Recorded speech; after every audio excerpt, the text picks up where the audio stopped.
Gregg Jarrett is undoubtedly known to many of you. He is the legal analyst, Fox News.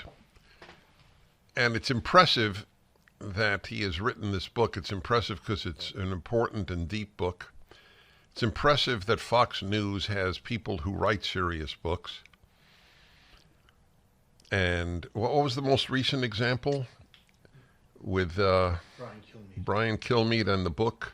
Booker T. Washington. Oh, yeah, on Booker T. Washington, yeah. Teddy Roosevelt. And Teddy Roosevelt.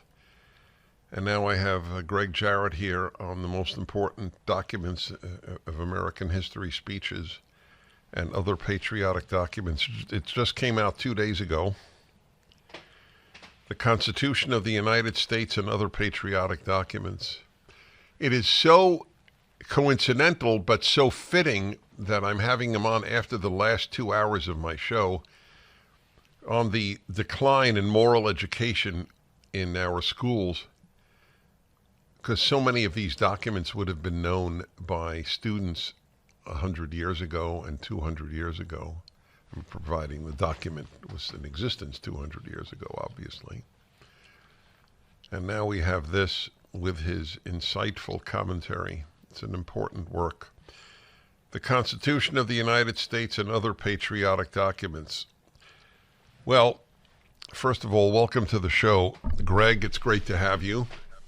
Well, Dennis, thank you so much for having me with you. It's a pleasure. Although I was listening to you a moment ago, and I'm not quite sure I exist, but I loved your response to the professor when he posed the question. You think well on your feet. Yeah, that's a gift. I know it's true, and to be honest, I take no credit for it. It's sort of like a pianist who has perfect pitch. You're just born with it. But yeah, it's so vivid, that memory, because it was such nonsense. Do we exist?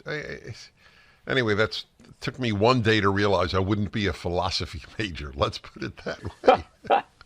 I'm glad you heard that, Gregg. So it's so, in a sense, it is so great that you wrote this book. And is it fair to say it's also a little sad that you had to?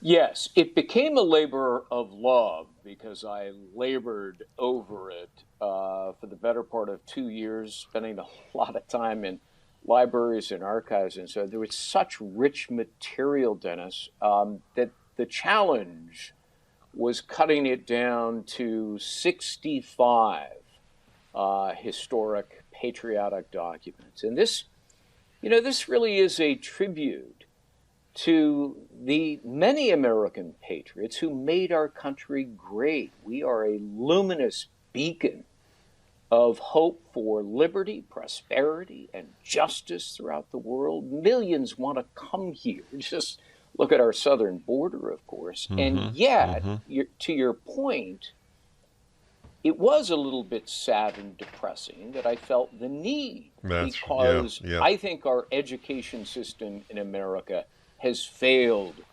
young people. And I have seen it firsthand. They simply are not being taught basic, fundamental American civics, government, and American history.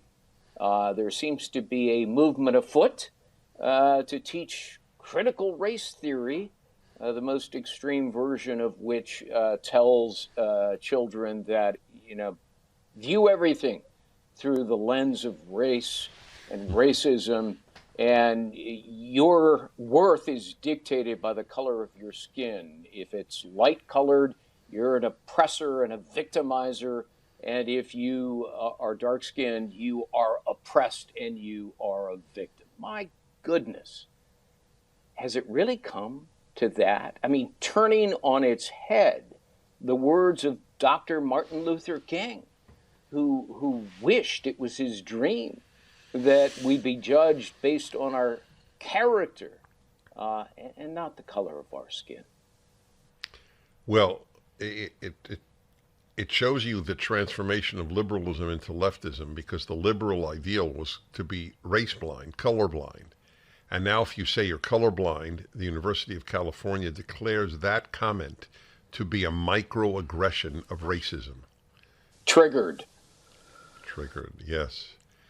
So you picked out these. I already bought it on Kindle, incidentally, and I'll probably have it on and every. By the way, just out of curiosity, did somebody record this for an Audible?